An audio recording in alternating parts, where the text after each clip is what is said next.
আমরা এই কিছুক্ষণ আগেই মাননীয় উপদেষ্টা এবং সচিব সহ আমরা এই বিষয়গুলো আলোচনা করছিলাম। তবে আজকে আমরা গভীর পর্যবেক্ষণে আছি এবং আমরা কিছুক্ষণের মধ্যে আবারও বসবো, আবারও কথা বলবো এবং চেষ্টা করব কিভাবে এই সমস্যার সমাধান করা যায়। আমরা লেটেস্ট ওয়েদারম্যানের রিপোর্ট এখনো পাইনি, তারা অপেক্ষা করছে যে আমাদেরকে জানাবে, সেই দিকে আমরা আছি। আসসালামু আলাইকুম মিলন সাহেব, একটা মেয়ে বললো আপনাকে নাকি এক বোতল পানি খাওয়াতে চায়, ম্যানহোলের পানি। কিন্তু কেন? কারণটা হলো পরীক্ষার হলে ম্যানহোলের ময়লা, নর্দমার ময়লা এগুলো সব ঢুকে গেছে। স্যার, আপনি পরীক্ষাটা কেন ক্যান্সেল করলেন না স্যার? আকাশে মেঘ ভর করেছে, আমাদের দেশের শিক্ষাঙ্গনেও মনে হয় তাই করেছে। কি যে হচ্ছে আমি আসলে ঠিক জানি না এবং জানতে চাচ্ছি। আমার কাছে খুব অবাক লাগছে এবং মনে হয় ভূত ভর করেছে কোনো একটা কিছুর উপরে। শিক্ষামন্ত্রীর কাজ হচ্ছে শিক্ষার্থীদেরকে গঠন করা। যেহেতু শিক্ষার্থীরা শিক্ষামন্ত্রীকে অযোগ্য মনে করেছেন, সেহেতু আমি মনে করি শিক্ষামন্ত্রী নিজ দায়িত্বে পদত্যাগ করাটাই শ্রেয়। আসসালামু আলাইকুম। সারা দেশ জুড়ে শিক্ষামন্ত্রী এহসানুল হক মিলনের পদত্যাগের দাবি। দুর্যোগপূর্ণ আবহাওয়ার মধ্যে শিক্ষামন্ত্রী এহসানুল হক মিলন এইচএসসি পরীক্ষা চালিয়ে যাওয়ার সিদ্ধান্ত নিয়েছে। তারপর থেকেই নানা ধরনের সমালোচনার মুখে পড়েছে। কোমর সমান পানি ভেঙে ভেজা কাপড়ে এইচএসসি পরীক্ষা দিতে পরীক্ষা কেন্দ্রে যাচ্ছে শিক্ষার্থীরা। কোনো সময় দেখতে পেরেছি নাটোরে মাত্র 15 মিনিট দেরির কারণে ছাত্রীকে পরীক্ষার কেন্দ্রে ঢুকতে দেওয়া হয়নি। চট্টগ্রামে বই ভেজা কান্না, যেখানে বন্যার পানিতে প্লাবিত হয়ে দেশের কয়েকটি জেলা পানির নিচে তলিয়ে গেছে, সেই জায়গায় এইচএসসির পরীক্ষা বহাল রাখা কতটা যৌক্তিক আপনারা মনে করেন সেটি কমেন্টে জানাবেন। প্রিয় দর্শক শ্রোতা মণ্ডলী, শেষ পর্যন্ত কি বলল? যখন শিক্ষামন্ত্রীকে প্রশ্ন করা হয়, মানুষ আপনার সিদ্ধান্তে নাখোশ, মানুষ আপনার পদত্যাগ চাইছে, সামাজিক যোগাযোগ মাধ্যমে সকলেই ক্ষোভ প্রকাশ করছে, নানা ধরনের সমালোচনা চলছে, এটি নিয়ে আপনার প্রতিক্রিয়া মতামতটা কি? তিনি কি ব্যাখ্যা দিলেন, তিনি কি বক্তব্য দিলেন সেটি শুনে আসি। তিনি কি সিদ্ধান্ত নিয়েছেন এবং শিক্ষা বোর্ড কি সিদ্ধান্ত নিয়েছে? শেষ পর্যন্ত কি এইচএসসি পরীক্ষা বহাল থাকবে নাকি স্থগিত করবে সেটা আমরা শুনব শিক্ষামন্ত্রীর মুখ থেকেই তার বক্তব্য। এবং আজকে আমরা দেখব যে এইচএসসি পরীক্ষা দিতে এসে কি ধরনের ভোগান্তির শিকার হতে হয়েছে শিক্ষার্থীদের।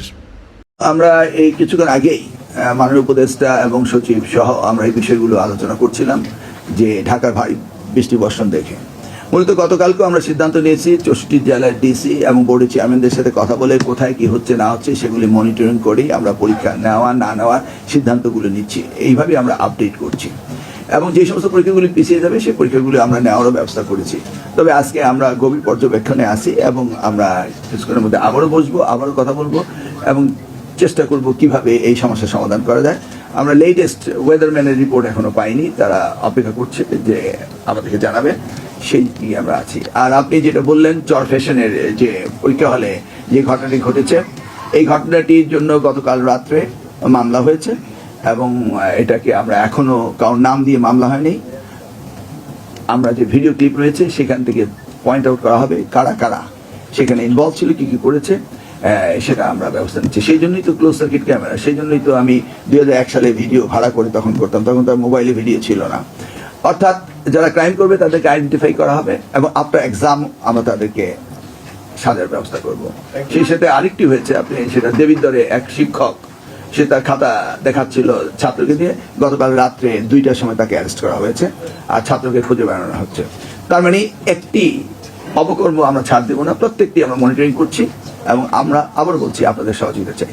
সিন্ডিকেট তো আগে থেকে হয়ে আসছিল, কতটা ভাঙতে পেরেছি ঠিক তা জানি না। তবে আপনি যেটা বললেন সেগুলি যদি মিডিয়াতে আসে, আমরা মিডিয়াতে যা দেখি তা কিন্তু সাথে সাথে অ্যাড্রেস করি। প্রতিদিন 10-12টা কেস আমরা অ্যাড্রেস করি, আপনাদেরকে আমরা ইম্পর্টেন্স দেই। তো এরকম সিন্ডিকেট যেটা স্পেসগুলি যদি আপনারা তুলে ধরতে পারেন, আমরা সেগুলি সাথে সাথে অ্যাকশন নেই এবং নিচ্ছি এবং কাউকে ছাড় দেওয়া হচ্ছে না।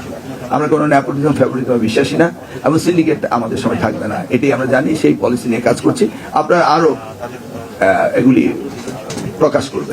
আসসালামু আলাইকুম মিলন সাহেব, একটা মেয়ে বললো আপনাকে নাকি এক বোতল পানি খাওয়াতে চায়, ম্যানহোলের পানি। কিন্তু কেন? কারণটা হলো পরীক্ষার হলে ম্যানহোলের ময়লা নর্দমার ময়লা এগুলো সব ঢুকে গেছে। স্যার আপনি পরীক্ষাটা কেন ক্যান্সেল করলেন না স্যার? এটা কি এমন যে আপনি হয় না যে মেয়ের বিয়ে দিয়ে তারপর 1 মাস পর হজে যাবে হাজিরা, তারপর হয় যে এক মাসের মধ্যে কিয়ামত হবে, এর মধ্যে এর আগে যা করতে হবে করে নিই, এমন আমাদের সময় ছিল, সবাই যার যার মতো করে বিয়ে করে ফেলেছে। তো ঘটনাটা কি আসলে? কেন এত তাড়া, কেন এত পাড়া এদেরকে? তো আমার মনে হয় যে প্লিজ আপনি পরীক্ষাটাকে অ্যাবান্ডন করুন, ক্যান্সেল করুন কিছু সময়ের জন্য। এই যে মেয়ে ছেলেদের মানসিক স্বাস্থ্যের কথা কি আপনি একটা বাড়ির জন্য ভাবছেন না? এই যে মেয়েরা অনেকে মাসিক হয় মেয়েদের, এই যে এই মেয়েগুলো এই অবস্থায় পরীক্ষা দিতে যায়, আপনি চিন্তা করছেন নলান নর্দমা আছে কোথায়, খাল আছে কে কোথায় পড়ে ভেসে চলে যায়, কোনো ঠিক ঠিকানা নেই। পরীক্ষাটাই কি দুনিয়ার সবকিছু স্যার? ও স্যার একবার বলেন না স্যার। স্যার এভাবে চলতে পারে না স্যার। আপনি আপনার ক্রেডিবিলিটি হারিয়েছেন, পায়ের নিচে মাটি নেই, আপনার সাথে বর দীপুমণির তুলনা হচ্ছে, আমি তো কেন্দ্রে দিচ্ছি, এটা কোনোভাবেই জাস্টিফাইড না। গার্ডিয়ানরা আপনাকে গালি দিচ্ছে, দেখেন কয়দিন পর মিলন কিন্তু গালির নাম হয়ে যাবে। স্টিল আপনি আমার অনেক পছন্দের, আপনাকে সব জায়গায় আপনাকে নিয়ে আমি কথা বলতাম, এই কারণে মানুষ এখন আমাকে গালি দিচ্ছে। দুইজনই কি গালি খাইতে মন চায়? যে কোনো একজন খাই, আমি খাই। আপনি প্লিজ ডিসিশনটা সঠিক মতো নেন, পরীক্ষাগুলো ক্যান্সেল করেন, otherwise you'll feel the consequence. শিক্ষামন্ত্রীর কাজ হচ্ছে শিক্ষার্থীদেরকে গঠন করা। যেহেতু শিক্ষার্থীরা শিক্ষামন্ত্রীকে অযোগ্য মনে করেছেন, সেহেতু আমি মনে করি শিক্ষামন্ত্রী নিজ দায়িত্বে পদত্যাগ করাটাই শ্রেয়। কেননা আমরা জানি যে শিক্ষার্থীদেরকে খেপালে কি হয়, তার উদাহরণ কিন্তু আপনার 5 আগস্টে আমরা দেখেছি।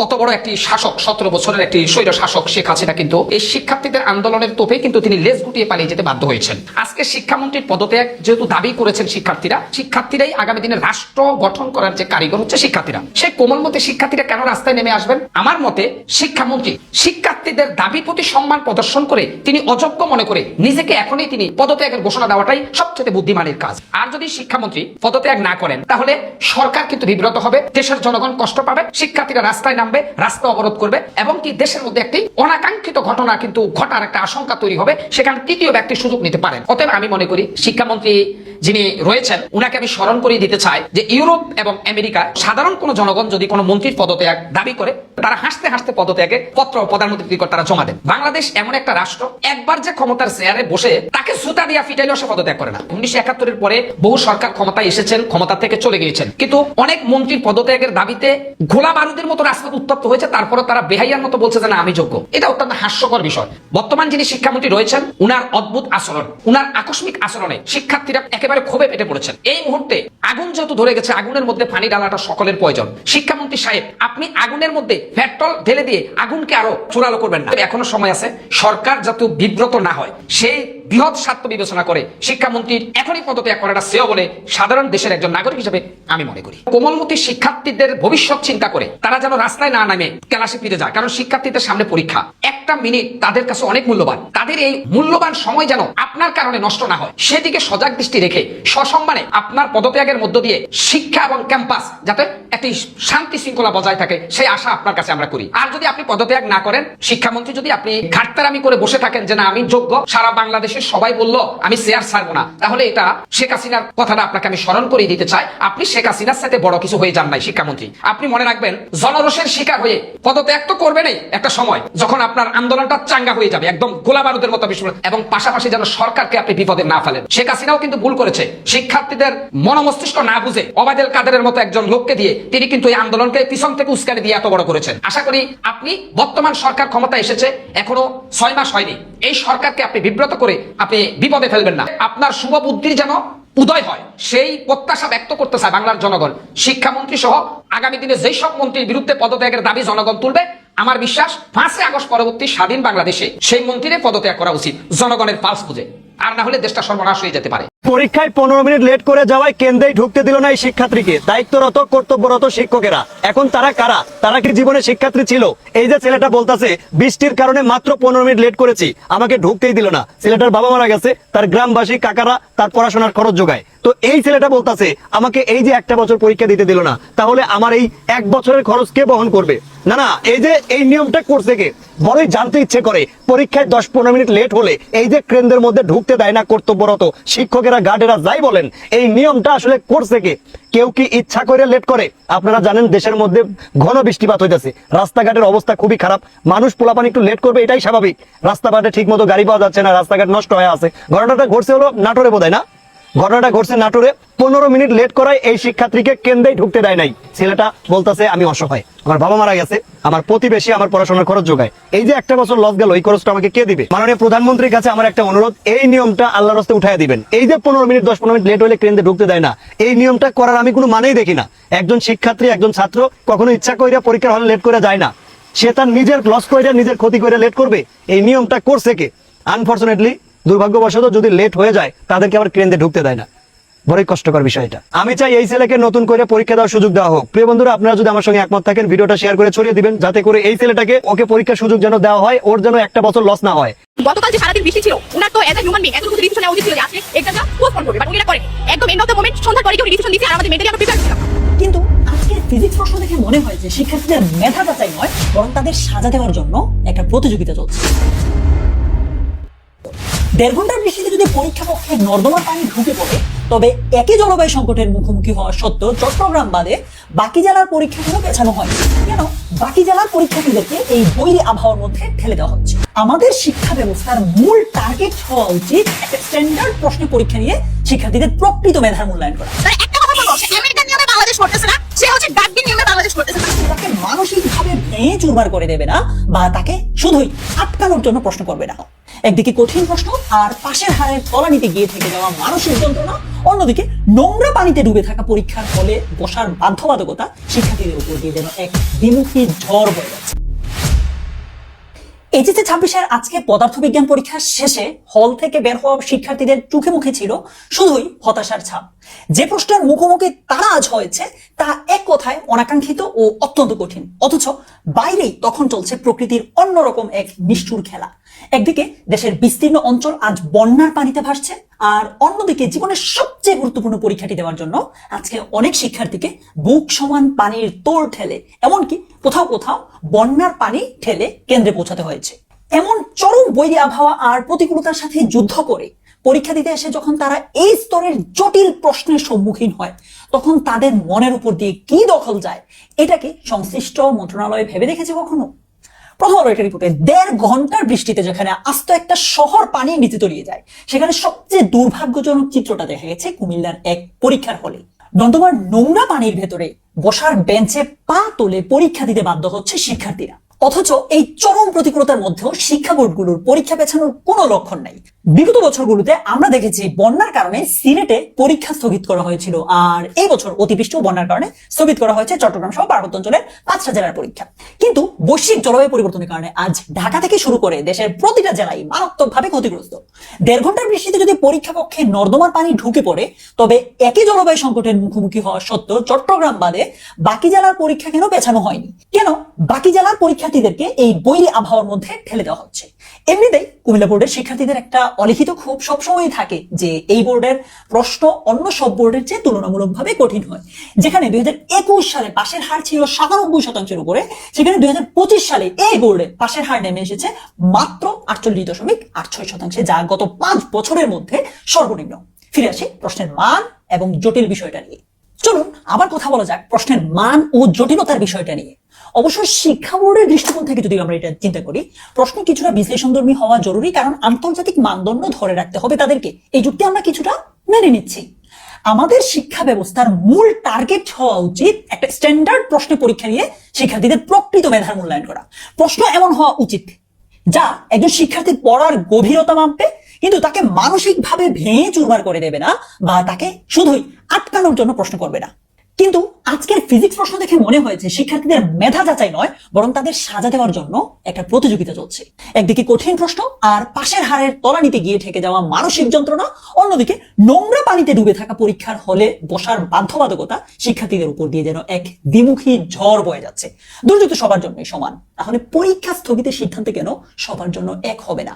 এই বৈষম্য নিয়ে আপনার পর্যবেক্ষণ কি? কমেন্টে আপনার বিবেকসম্মত মতামত জানান। আর আপনি যদি এইচএসসি 26 ব্যাচের হন, আমি রিকোয়েস্ট করব প্লিজ একটু ধৈর্য ধরুন, ইনশাআল্লাহ সবাই আপনাদের পাশে আছে। আকাশে মেঘ ভর করেছে, আমাদের দেশের শিক্ষাঙ্গনেও মনে হয় তাই করেছে। কি যে হচ্ছে আমি আসলে ঠিক জানি না, এবং জানতে চাচ্ছি। আমার কাছে খুব অবাক লাগছে এবং মনে হয় ভূত ভর করেছে কোনো একটা কিছুর উপরে।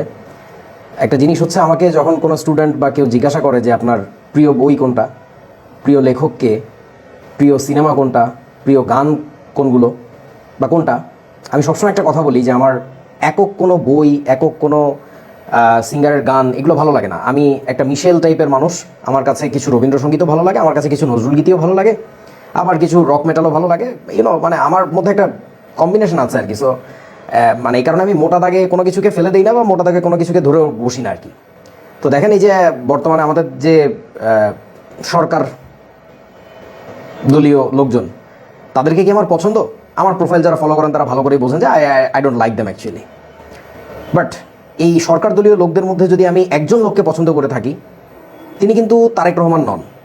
আমি তার চেয়েও বেশি পছন্দ করি ডক্টর আনম এহসানুল হক মিলন স্যারকে।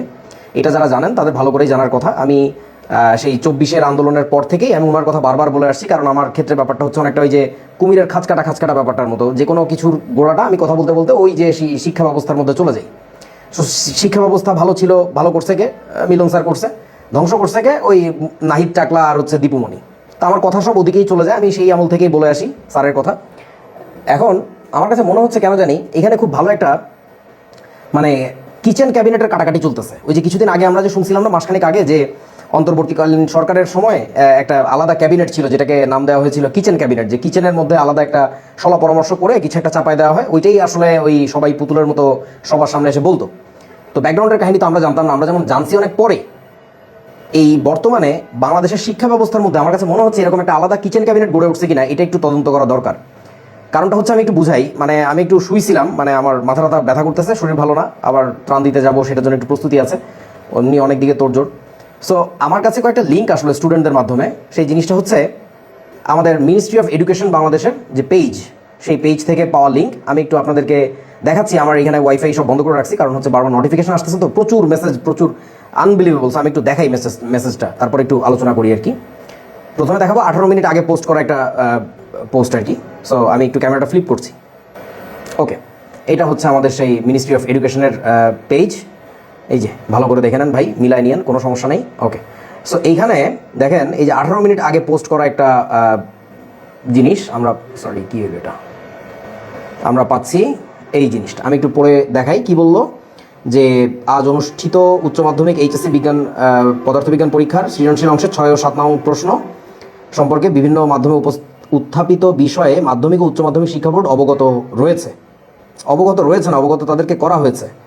আচ্ছা, বোর্ড কর্তৃপক্ষ বিষয়টি সর্বোচ্চ গুরুত্বের সঙ্গে পর্যালোচনা করছে। পর্যালোচনায় যদি সংশ্লিষ্ট কোনো প্রশ্নে ত্রুটি বা অসঙ্গতি প্রমাণিত হয়, তবে প্রচলিত পরীক্ষা মূল্যায়ন নীতিমালা অনুযায়ী পরীক্ষার্থীদের স্বার্থ সম্পূর্ণভাবে সংরক্ষণ করা হবে এবং তারা যেন কোনোভাবেই ক্ষতিগ্রস্ত না হয় সে লক্ষ্যে প্রয়োজনীয় ব্যবস্থা গ্রহণ করা হবে।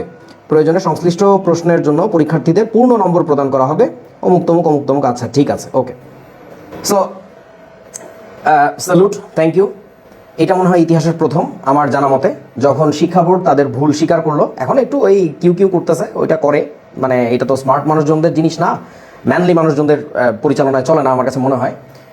ম্যানলি মানুষজন যে কাজটা করে, তাদের ভুল হলে তারা অবলীলায় স্বীকার করে নেয়, yes I was wrong and thank you for correcting me. এটাই হচ্ছে পলিসি, এটাই হচ্ছে হওয়ার কথা। কিন্তু এইখানে আসলে ব্যাপারটা কেমন চলে, মানে কাদা ছোড়াছুড়ি চলে। এই না ভুল আমার, না ভুল তোর, ব্যাপারটা এরকম আর কি। মানে এই জাতে উঠতে, এই লেভেলে উঠতে আমাদের বহু বছর সময় লাগবে, এই জাতিটার মানুষ হইতে বহু বছর সময় লাগবে এখন আর কি। আচ্ছা, হলো। সো যে কথা বলছিলাম, যে এই প্রথম তারা স্বীকার করলো যে ঠিক আছে ভুল হয়েছে, একটা ব্যবস্থা গ্রহণ করা হবে। আলহামদুলিল্লাহ, থ্যাংক ইউ আপনাদেরকে, আর আল্লাহর কাছে শুক্রিয়া যে যাই হোক, যার গালি খায়া হোক আর বাচ্চা কাচ্চাদের চেঁচামেচিতে হোক, আপনাদের তো দৃষ্টিগোচর হয়েছে, একটা ব্যবস্থা নিছেন। এবার আসেন, আমার কাছে মেইনলি যে লিঙ্কটা বারবার আসতেছে সেটা একটু দেখাই আপনাদেরকে।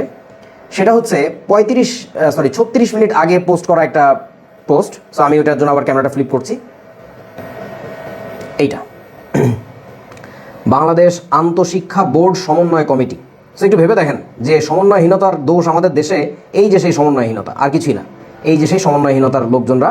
সো ওনাদের এইখানে জাস্ট এই যে লাস্টের প্যারাটা একটু লক্ষ্য করেন, কোথায় আমার মাউসটা গেল, এই যে, তবে কোনো অঞ্চলে প্রাকৃতিক দুর্যোগের কারণে পরীক্ষার্থীদের নিরাপত্তা বা পরীক্ষা গ্রহণ মারাত্মকভাবে ব্যাহত হওয়ার আশঙ্কা দেখা দিলে সেক্ষেত্রে সংশ্লিষ্ট জেলা প্রশাসক পরিস্থিতি মূল্যায়ন করে তাৎক্ষণিকভাবে প্রয়োজনীয় সিদ্ধান্ত গ্রহণ করবে।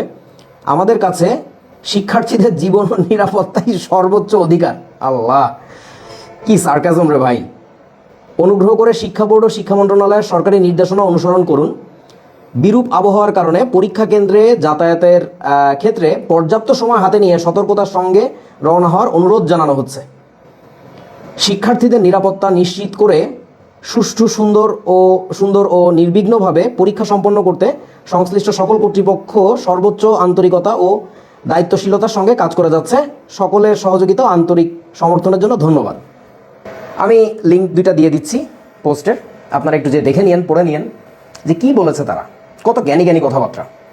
সো আমার কাছ থেকে আমি যে কথাটা এখন বলছি, এই কথাটা আপনাদের সবার কাছে যাচ্ছে, এটা ভাববেন না যে আমার কাছ থেকে যাচ্ছে। আমি আজকে প্রশ্ন ভুল পাওয়ার পরে বিকালের দিকে যে ভিডিওটা করেছি, হয়তো বা আপনাদের চোখে পড়েছে, চোখে পড়ার কথা। শিক্ষামন্ত্রী মহোদয়ের পেজ প্রোফাইল ট্যাগ করে প্রচুর কমেন্ট আসছে, হাজারখানিক কমেন্টই মনে হয় আসছে, শুধুমাত্র বাচ্চারা এটা লিখছে। এবং ওই কমেন্টগুলো তো আপনাদের চেক করার কথা। আপনারা যেহেতু সচেতন, সজাগ দৃষ্টি রাখছেন, আশেপাশে বলেন আপনারা, সো আপনাদের কত সজাগ দৃষ্টি যে আপনাদের হাজার খানিকবার ট্যাগ করলেও আপনাদের চোখে পড়ে না, হোয়াটএভার। সো আপনাদের চোখে পড়েছে নিশ্চয়ই। চোখে পড়ার পরে আপনারা কি করেছেন?